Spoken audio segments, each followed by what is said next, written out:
Eu tenho uma proposta absolutamente revolucionária para o presente vídeo. Meu ponto é provar que questões de caráter ético, moral, nossos valores e virtudes são indissociáveis do ato de realizar uma crítica de ficção. Assim, a ideia aqui é principalmente fazer uma apologia, demonstrar como é útil e importante a atitude de incluir a moral na forma como pensamos e discutimos histórias. Pois eu desejo apresentar uma nova perspectiva do analista, na qual ele se admite como estudioso do caráter e busca transmitir e informar os valores que considera positivos para o público. Na verdade, e eu não poderia enfatizar mais esse ponto, muitas das discussões e embates na crítica hoje giram ao redor de valores morais e visões éticas de mundo fundamentalmente conflitantes. A crítica feminista de ficção é o maior e mais recorrente exemplo dessa prática, pois é o ramo onde se parte o julgamento de valor como um dos elementos básicos e princípios da análise. O julgamento implícito de valor é evidente, pois tal crítica questiona se existe algo fundamentalmente errado, antiético em muitos dos papéis, clichês ou até na própria natureza de muito da representação feminina em ficção. Ou, pelo menos essa é a minha formulação, extremamente generalizada e genérica do raciocínio. Agora, eu vou emprestar muito da problemática e questões que a crítica feminista traz, pois o fato dela diretamente trazer preocupações éticas como consequências da arte sobre o espectador auxilia muito para ilustrar e exemplificar a construção.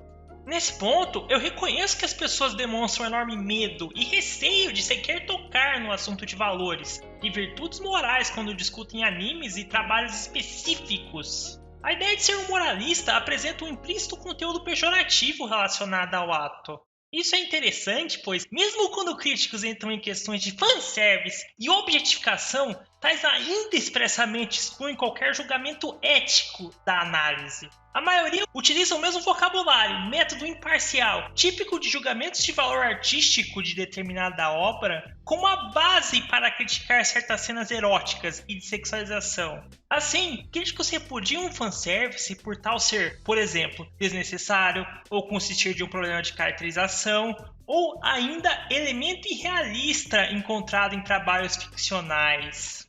Assim, o principal argumento dessa parte da minha análise é: o vocabulário formal da avaliação crítica não nos permite compreender por que certas pessoas realmente se importam e demonstram repulsa contra a objetificação, cenas de estupro ou mesmo a elementos similares encontrados em ficção. Pois, no fundo, estamos falando de julgamentos completamente diferentes. Existe a avaliação do mérito de um determinado trabalho como arte, que algumas categorias buscam exatamente demonstrar. E também podemos entrar em um complexo campo moral de implicações, consequências da ficção e seus valores. Logo, ao tentar representar as questões éticas com o vocabulário da crítica, nós terminamos principalmente com discussões inúteis e pessoas incapazes de expressar o que realmente acreditam. Talvez a tentativa mais icônica de escapar da ética, traduzindo uma questão para termos críticos imparciais, são os vídeos do VideoQuest, os quais associam o problema da fanservice ao fato dela ser desnecessária, sem propósito. Agora, os vídeos em si são muito ruins, e a própria ideia de dizer que qualquer elemento de uma narrativa não seria parte de ação proposital e pensada, isso não faz sentido. É bem claro que existe uma razão, raciocínio do autor, para cenas de fanservice. Qual é o propósito de frames mostrando a bunda de uma personagem no momento em que ela está tendo um colapso nervoso? Isso é óbvio, o criador queria excitar a audiência e pensava que atrairia pessoas com isso. Assim, o mero fato da inclusão de um determinado elemento em uma obra de ficção o torna proposital e serve para melhor contextualizar e entender o material. Lógico, é perfeitamente possível questionar as péssimas razões e lógica por trás de muitas escolhas de um criador. E disso, argumentar como tais cenas são absolutamente incongruentes com as emoções e tudo mais de um determinado momento. No entanto, nada disso significa uma ausência de propósito por trás das escolhas. Também, esse raciocínio não exatamente te permite extrapolar qualquer relação sobre a necessidade de certas cenas. Contudo, essa é a contraditória alegação do Sr. Leonardo. Os referidos vídeos sofrem muito, pois definem muito rasamente os termos e critérios que estão usando. Em um momento, o Kitsune define o propósito, que demonstra a necessidade de uma inclusão, em termos da intenção autoral e impacto sobre a audiência. Questões que devem ser avaliadas cena a cena e conforme cada situação específica. A reclamação sobre o frame da bunda durante um colapso nervoso é exemplo dessa forma de enxergar propósito. Em outros momentos, o propósito seria quase uma proposta super geral, a qual coincide com a ideia e elemento principal do anime. Logo, se Fairy Tail é um anime de luta e aventura, as cenas de sexualização são completamente desnecessárias. E quanto a essa forma de avaliar a necessidade de fanservice, eu nem teoricamente consigo entender qual é o problema ou falha levantada.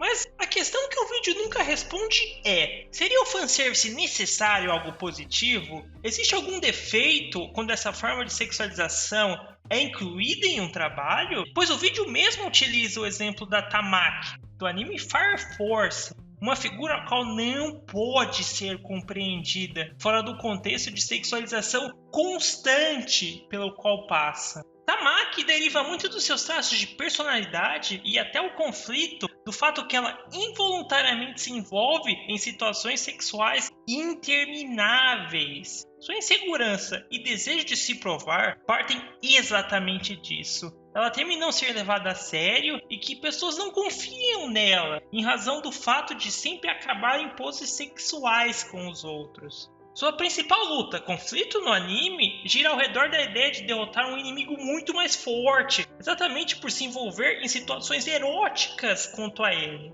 Assim, Tamaki se provou útil, capaz de defender alguém, não importando que o mundo a enxergue como ridícula.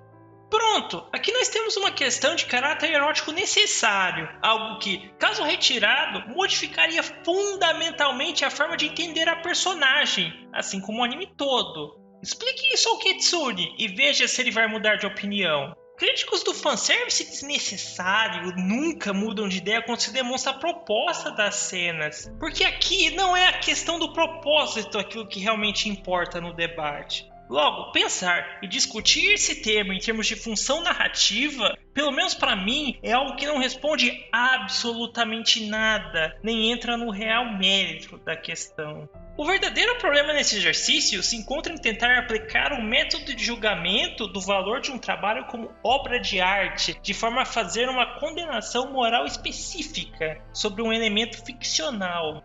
Outro argumento semelhante critica a falta de realismo e caráter sensual encontrada nos designs de elencos de anime. Esse ponto parte de uma observação verdadeira. Personagens em anime apresentam uma sexualidade, beleza perfeita. Mulheres em muitos trabalhos contam com seios enormes, cinturas super finas e bundas pronunciadas, longos, sedosos e perfeitos cabelos. Os olhos são particularmente enormes e traços extremamente idealizados. Então, com certeza, não dá para se defender o particular realismo da mídia.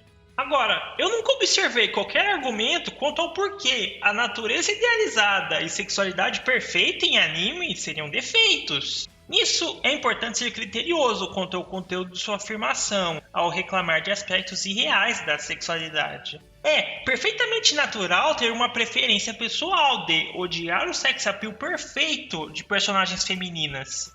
No entanto, o ato de derivar falhas, uma crítica de apresentação dessa observação é algo complicado, pois significaria que existe algo inerentemente errado na estética encontrada nas mídias de anime e mangá. Assim, as práticas mais básicas do ato de criação ficcional, a busca de autoexpressão pelos métodos de abstração e reinterpretação da realidade, aqui se questiona exatamente isso. Também, a prática ignora qualquer discussão de intenção ou execução que essas escolhas estéticas trazem. E eu realmente nunca encontrei qualquer argumentação válida nesse sentido.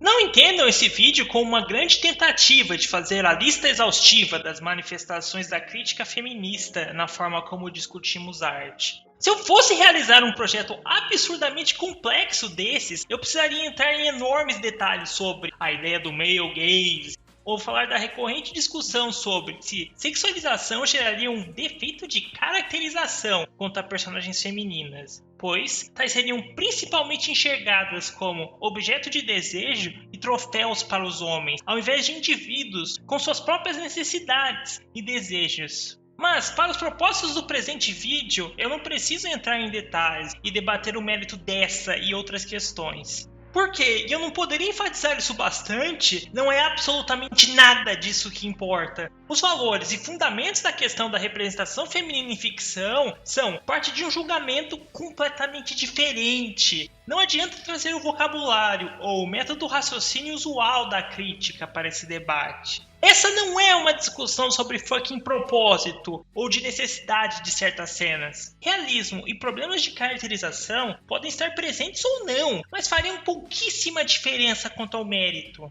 A crítica feminista é principalmente ideológica, relacionada a um princípio, valor moral que realmente representa a base dessa posição. O crítico dessa linha declara sua crença no ideal. É fundamentalmente injusto tratar mulheres como membro de uma classe, grupo inerentemente inferior aos homens. Assim, uma representação da referida inferioridade se apresenta pelo tratamento de mulheres como objetos, não pessoas. O objeto que existe unicamente para o prazer e alegria dos homens. O outro fundamento da crítica feminista se encontra na forma em que ela dá significado específico ao ato de fala, contar e escrever histórias as quais contenham as características que detalhei acima. Tais são caracterizadas como legítimos atos injustos e passíveis de crítica. Assim, trabalhos de arte que retratam mulheres como inferiores, retirando sua personalidade, estão se engajando literalmente em uma ação completamente injusta, malévola. Logo, obras de ficção que contenham essas características devem ser devidamente reconhecidas e discutidas a partir desses pontos.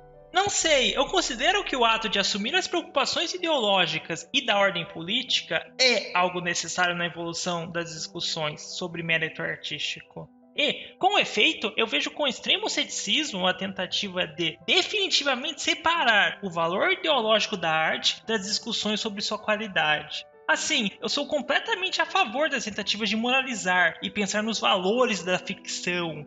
No entanto, minha principal defesa da admissão de posições morais, éticas e de caráter parte do fato que eu reconheço a enorme utilidade de tais elementos. Os críticos hoje literalmente acreditam em diversos valores morais, mas não os expressam na análise, pois imaginam um certo dever de imparcialidade. Assim, a aceitação da ética na crítica permitiria a indivíduos engajar e defender os seus valores de formas genuínas e significativas. O Kitsune, por exemplo, poderia finalmente admitir a base e valores morais que são o real cerne de sua condenação a fanservice e legitimamente transmitir para uma audiência suas preocupações nesse sentido.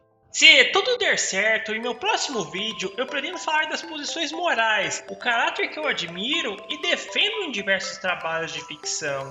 Logo, apresentando uma apologia às virtudes presentes em certos trabalhos, como Fire Force.